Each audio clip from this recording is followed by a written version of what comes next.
This is the SAU Report, a program featuring interviews with the faculty, staff, students, and alumni of Southern Arkansas University in Magnolia.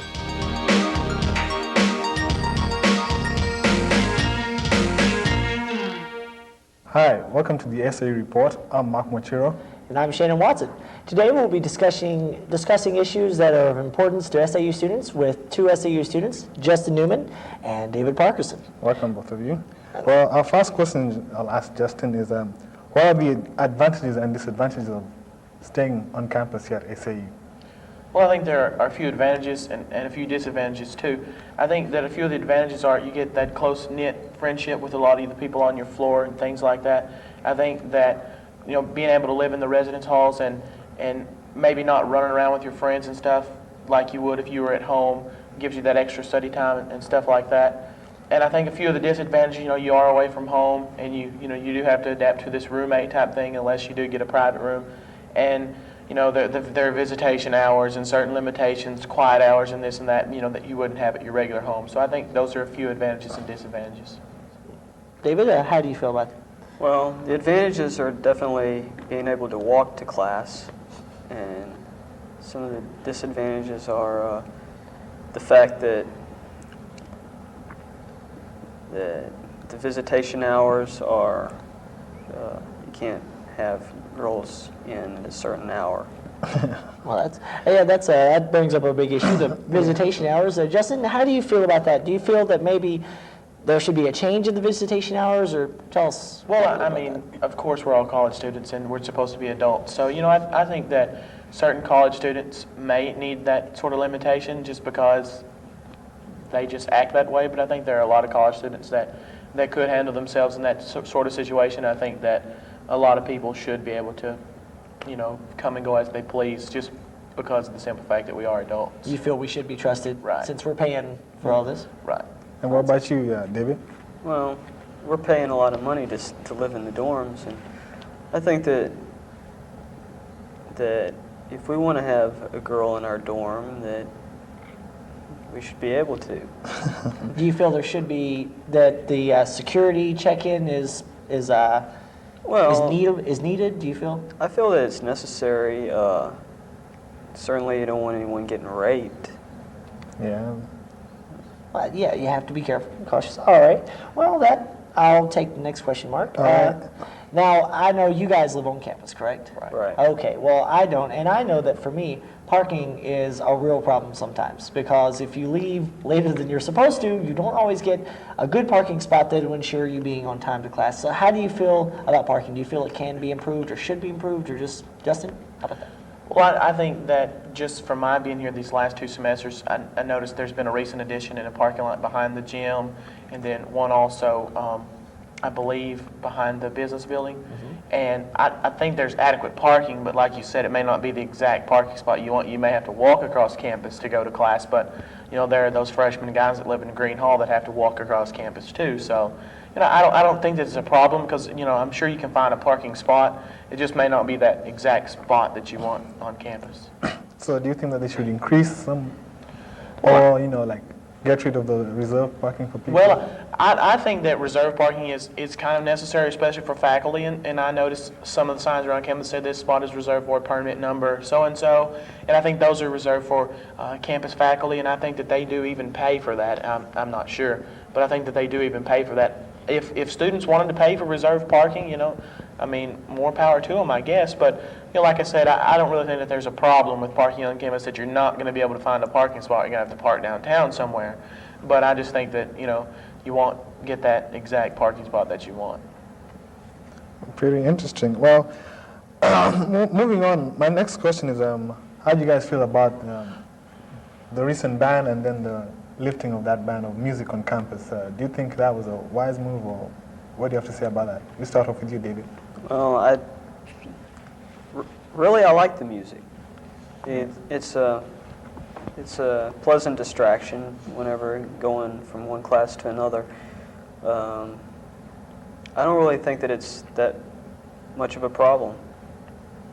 How about you, Justin? Well, not to be repetitive or anything, but like David said, it is kind of a pleasant distraction when you're walking to class. If you want to hear someone who might have a sound system set up outside just playing music, that was all brought about during rush week whenever the fraternities were playing their music and stuff. And I don't really see a problem in it. In the past it hasn't bothered classes before, and in the past it hasn't bothered students or faculty until now. And I just think it was one of those political things that may have come up. I mean, not to down anyone or anything, but I think that it's kind of a hassle if you want to go out and play music on campus, that you have to go to the student life office and get a permit and go through all this procedure just to be able to play your radio if you want to lay out in the mall area, So because they've been playing the music during the rush week for a long time, haven't they? And just now they started to ban it.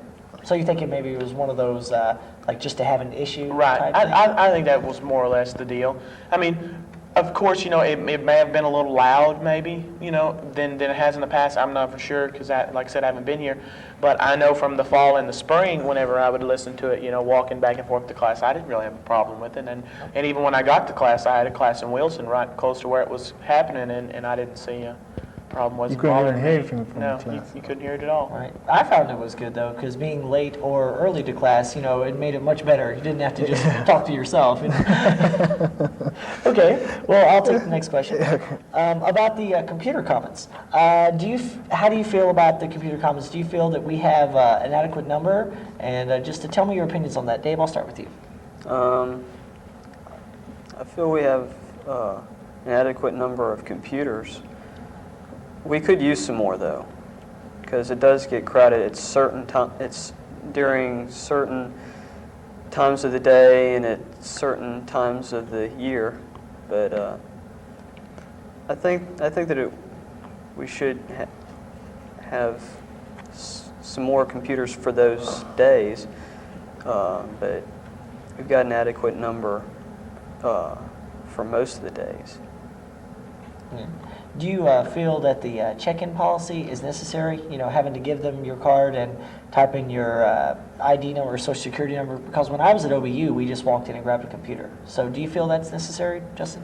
Well, I mean, of course, with being on the internet and all that kind of stuff here on campus, I think that some sort of check-in procedure is needed. Mm-hmm. But the whole idea with the card and the identification number and all that kind of stuff, that was kind of brought about, for heightened security reasons. I remember back at the beginning of the fall semester, they would write your name down on a piece of paper, what time you checked in and what time you checked out. That's really all the information you need to know. With this new system that they have, they've got where the last place that you went to on the internet, this and that, a log of where you went and that kind of stuff. And that just breaks into someone's privacy, And I think what time you check in and what time you check out, I think that's necessary, in case there was something that did happen in the computer commons, something that did go on, something that was illegal, they could check and see who was in the lab at that time. And to what Dave was saying about the computers being adequate, I think with both labs on campus, the one in Business 102 and then the computer commons in Wilson, I think there are adequate computers for the campus. I know myself, I find myself coming over to the business building, to that lab more often than I do going to computer commons, because there are a lot of computers over here that really aren't being used. I mean, if you really want to know the truth, they're very seldom, that this lab and that lab are both filled up. So there's always a time you can find a computer. Well, that's good. Do you think that the hours are adequate, or they should just increase them, maybe during the weekends or? Well, definitely, I think they need to stay open a little longer. I believe they close at 9 or 10 o'clock. I think it's 10 o'clock. 10 maybe. o'clock. And there are a lot of students that work, a part-time job off campus, and sometimes they may not get off till 8, 9, sometimes even 10 o'clock. And they may have that paper that they needed to do, and of course they should have done it before, but Procrastination. Procrastination is the top reason among college kids that they don't get a lot of their stuff done. So I think that if you need access to a computer, that you should be able to have access. So I think that maybe the computer commons hours should be maybe extended a few hours, maybe until midnight, and then maybe a little longer on weekends, because I think a lot of the students that are here on weekends, they don't really get to use a computer lab as much as they should either. That's right, because I stay here most of the time on the weekends, and there's a lot. That's when I need to get a lot of my information done, is because I have a lot more free time on the weekends than I do during the week. And sometimes inspiration hits you at 11 o'clock at night. Yeah. Sometimes. Okay, well, I'll take the next issue then, about the food service. How do you feel that the food service has been improved? I know that you're a freshman, right? Right. Justin, you're a sophomore? Right. So you've been here longer. Do you feel that the food service has improved and it could probably improve more? Let's just kind of discuss that, David. It's definitely improved. Has it? What do you like about the? Well, I like the new management. They've got better food. More of a variety than they had in the past, and it's a lot fresher. Yeah, That's always good. that's always good. Always. Any rooms for improvement, or are you just happy like that they have right now? There's always room for improvement, but I'm happy the way it is right now. Yeah. And Justin, what about you? Well, definitely, I think whenever I got here in September of last year, I think that the cafeteria has improved tenfold, definitely with the new management that they've gotten, and the idea of continuous dining where you can go in at any time during the day, as many times as you want. You know, they have their sandwich line and that kind of thing that's open all day long. So, you know, there's always a time if you just want to go in there and grab something to drink and study before a class or something like that, you can do that, and I think that that's really good. And like I said, I think that it's improved tenfold since the beginning of the last semester. Like the dorms and the computer services, do you think that they should also extend their hours, or? Well, not necessarily. I mean, they're open from 7 until 9, from 7 a.m. until 9 in the 9 at night. So I think that's adequate time. You know, they have their certain times that they serve breakfast from, I think, 8 or 7 to 10, I think, and then lunch from 11 to 1:30, and then they serve their dinner from 5 to 7, and then they put out a late night breakfast from 7 to 9. I think that gives people almost 2 hours on each meal to get there and have the selection that they have, or you can just get your sandwich or whatever. But I think that it's pretty adequate. And like I said, you can go in at different times during the day, and they're only closed for, I believe, an hour and a half at different times during the day to do cleaning. So I think that it's pretty adequate. But you know, they could stay open longer, I guess. Yeah. What about you, David? Considering that. Well, they should stay open longer on weekends. Yeah, I was gonna say and that. open earlier too, because they open at like 11 o'clock. Yeah. There's some people that get hungry pretty early in the day. Yeah, I think so. Anyway, moving along. The school recently had introduced Pepsis all over the place. You know, there was a contract war between Pepsi and Coca-Cola. What do you think of that contract war, and now that we have Pepsi over here, Justin? Well, I definitely think that it was a political move, just for the good of the university as far as the money situation. But I think that a lot of the students welcome the change, sort of.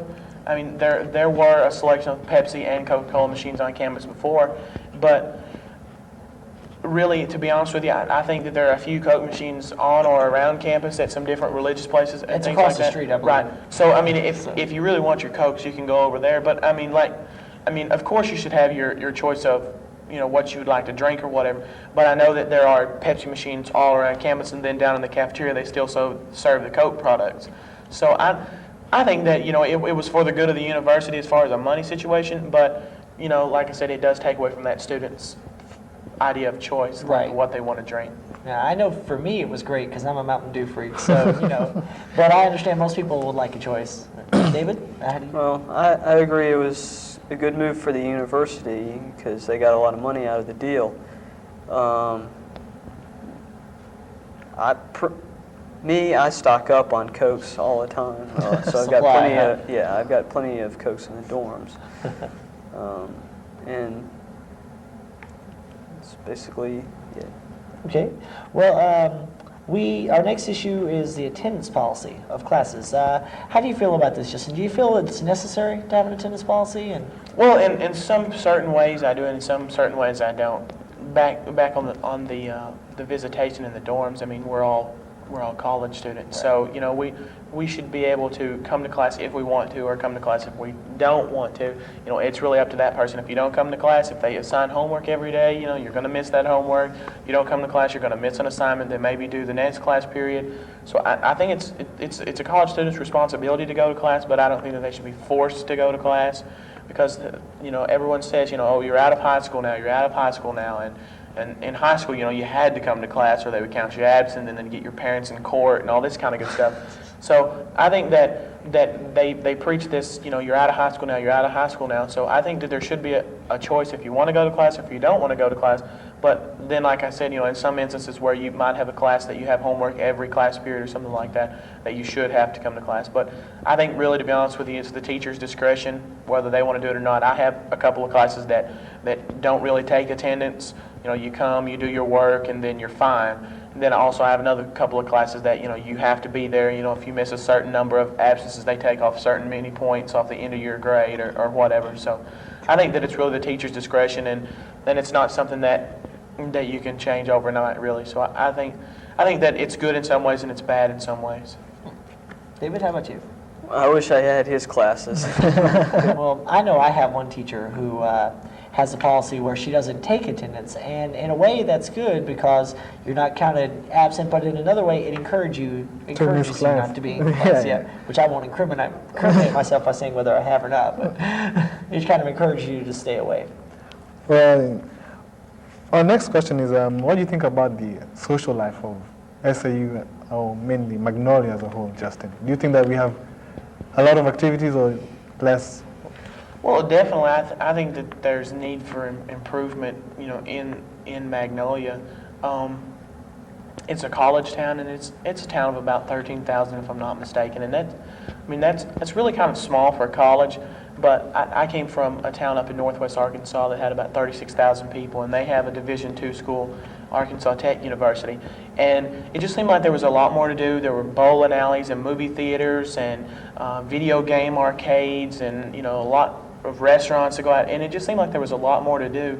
And whenever I go uptown to Magnolia, it's kind of like, you either drive up and down the road or you go sit in the parking lot or something like that. There's really not a lot to do. Watch the cars. There's really not a lot to do. So I think that definitely there are some needs that this town has, but I think that, just from my own personal view, whenever I first got here and I look around and I kind of think about it, it looks like this is a town where all the old people with the money come and just settle.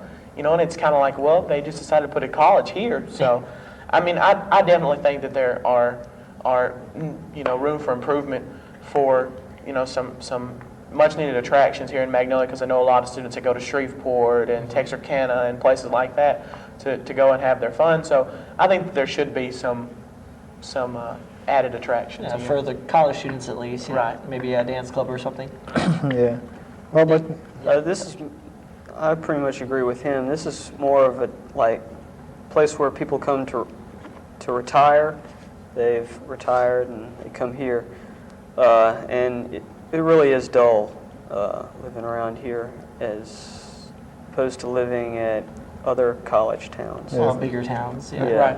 And just, like David says, the old people, not necessarily the old people, I don't want to say that to be mean or anything, but the people that come here to retire and come here to settle, and to relax. Right, like even our cable that's available here at the college, we can't get MTV, and college students like MTV, and there's an actual city ordinance in the city of Magnolia against MTV. Yes. So it's just kind of one of those things like, why put a college in this town? But then again, I think they did it because of the location. There's not really a college around this area. A lot of students come from Texas, Louisiana, and places like that to go to school here.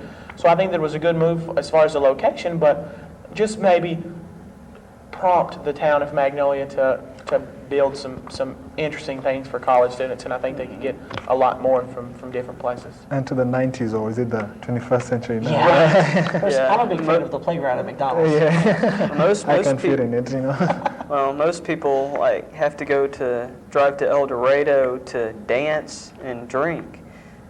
Why can't we have a dancing establishment in Magnolia? Because this is a dry county, right? Yeah, so right. we can't have any drinking. Yeah, but yeah, I see your point. A dance club would be nice Yeah, and people go to other places to have their fun. Yeah.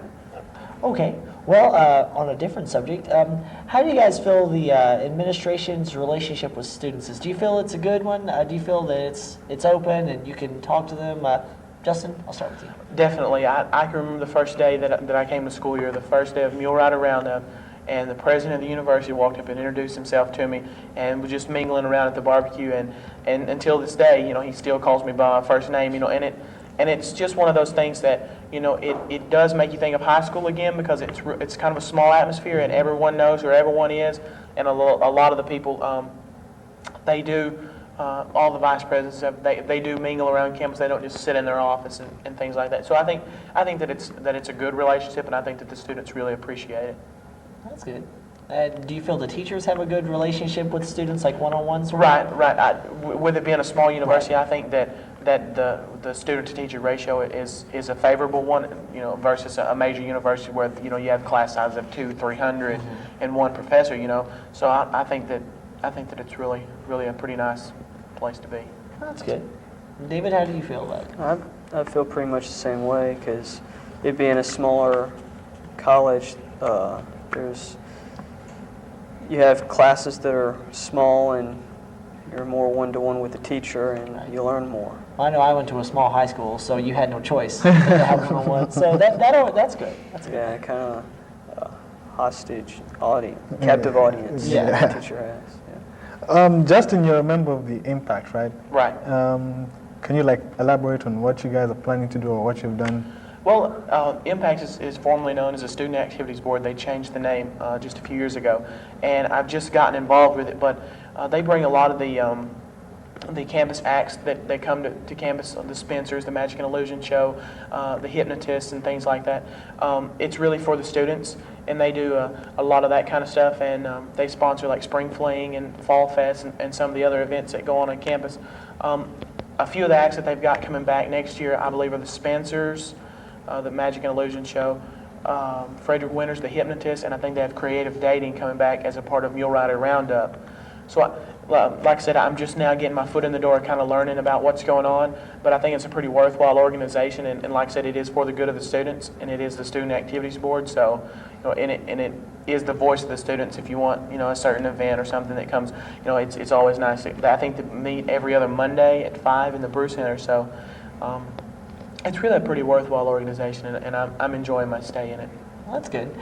Do you feel that maybe they should, I don't know if they do a lot of stuff on the weekends, but they could do more stuff on the weekends to maybe keep kids from being bored and or leaving? Well, I don't stay on campus on the weekends. I usually go home, so I really don't know what goes on campus, but from listening to some of the folks that do stay here on the weekends, it seems like that there could be a little more to do on the weekends as far as the university, because I know a lot of the students that do go home because there's not anything going on at school. They can go home and go uptown or something like that. I know that Impact shows movies every once or so, every 2 or 3 months, something like that, and they show them on a Thursday and then on a Saturday. So that's one thing that goes on. But as far as other things going on, I really don't know anything that does go on the weekends.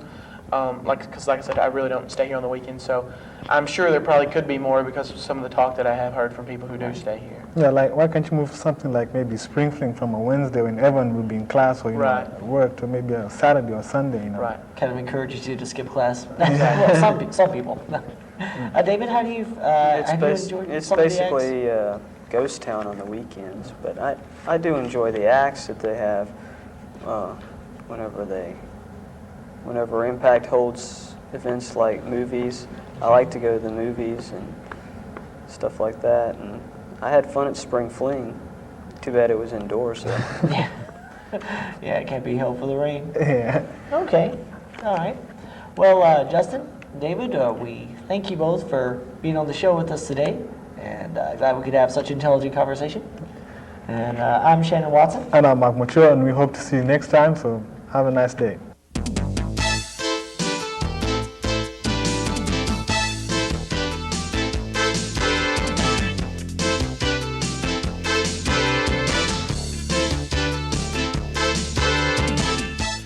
The SAU Report is a production of broadcast journalism students in the Department of Theater and Mass Communication at Southern Arkansas University in Magnolia.